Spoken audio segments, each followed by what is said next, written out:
एखादी व्यक्ती जेव्हा आपली ज्ञानेंद्रिय गमावलेल्या अवस्थेत जीवन जगते तेव्हा तिचे आयुष्य किती खडतर असेल याची तर सक्षम लोक फक्त कल्पनाच करू शकतात. त्यांच्यासमोर येणाऱ्या अडचणीवर मात करत सोलापुरातील किसान संकुल येथे राहणारे पिराजी सुरवसे यांनी शासकीय नोकरी मिळवली आहे आणि ज्या विभागात ते कामावर आहेत त्या विभागातील अधिकारी कर्मचारी आदी जणांचे जवळपास 5,000 मोबाईल नंबरही त्यांना तोंडपाठ आहे. पाहूया त्यांचाच आहे एक विशेष वृत्तांत. मी पिराजी गणपत सुरवसे. तसंच लहानपणापासून मी अंध नाही आहे. वयाच्या 10व्या वर्षी गोवर या आजारामध्ये माझे डोळे गेलेले आहेत. सुरुवातीला इयत्ता 4थीपर्यंतचं शिक्षण जिल्हा परिषद मराठी प्राथमिक शाळा होडगी तालुका दक्षिण सोलापूर या ठिकाणी माझं झालेलं आहे. नंतर जेव्हा 4थीची मी केंद्राची परीक्षा दिली त्या 4थीच्या केंद्रातसुद्धा मी प्रथम आलेलो होतो आणि सुट्टीमध्ये मला गोवर या आजाराने गाठलं आणि या आजारामध्येच डोळ्यामध्ये जे फुटकुळ्या उमटल्या आणि त्या फुटकुळ्याच्या माध्यमातून बुबुळावरती पूर्णपणे पडदा आला आणि तो घरचे अशिक्षित असल्यामुळे त्यांना वेळेत निदान करता आलं नाही किंवा वेळेत उपचार करता आले नाहीत. त्यामुळे उशिरा डॉक्टरकडे घेऊन गेला आणि नंतर डॉक्टरांनी सांगितलं की आता बुबुळ पूर्ण खराब झाल्यामुळे आता काही होऊ शकत नाही, दृष्टी निकामी झालेली आहे आणि तेव्हापासून मला अंधत्व आलेलं आहे. हे अंधत्व आल्यानंतर फक्त 6 महिने मी घरात बसलो. नंतर सोलापूरला Rajiv Gandhi memorial school for the blind नावाची एक अंधशाळा अश्विनी रुग्णालयाच्या समोर सुरू झाली होती.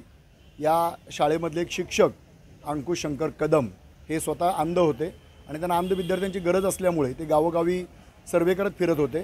ते होडगी ग्रामपंचायतीला जेव्हा आले त्यांना सांगितलं गेलं की या गावात एक असा अंध विद्यार्थी आहे आणि ते माझ्या घरी आले. त्यांनी माझ्या घरच्यांना ही संकल्पना समजून सांगितली आणि नंतर 1987मध्ये मी अंधशाळेमध्ये दाखल झालो आणि पुढील शिक्षण ब्रेल लिपी जी आम्ही स्पर्शाने वाचतो त्या लिपीतून सुरुवातीला 1 वर्ष मी अंधशाळेत वसतिगृहात राहून ब्रेल लिपी अवगत केली आणि ब्रेल लिपी अवगत झाल्याबरोबर इयत्ता 4थी-5चा दाखला मी आणला आणि 5वीला वसंतराव नाईक हायस्कूल या ठिकाणी माझं पुढचं शिक्षण मी पूर्ण केलं.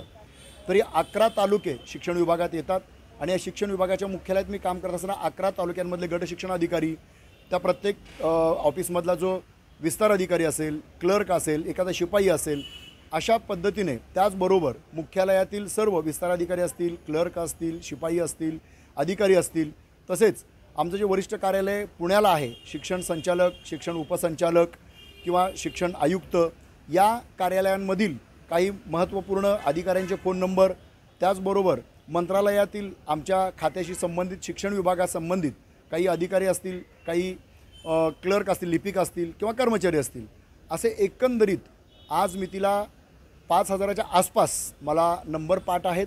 पिराजी सुरवसे यांना 11 तालुक्यातील गट शिक्षण अधिकारी, प्रत्येक ऑफिसमधील विस्तार अधिकारी, क्लार्क, शिपाई तसेच पुणे येथील वरिष्ठ कार्यालय, शिक्षण संचालक, उपसंचालक आणि शिक्षण आयुक्त या कार्यालयामधील काही महत्त्वपूर्ण अधिकारी असे एकूण 5,000 फोन नंबर पिराजी सुरवसे यांना पाठ आहे.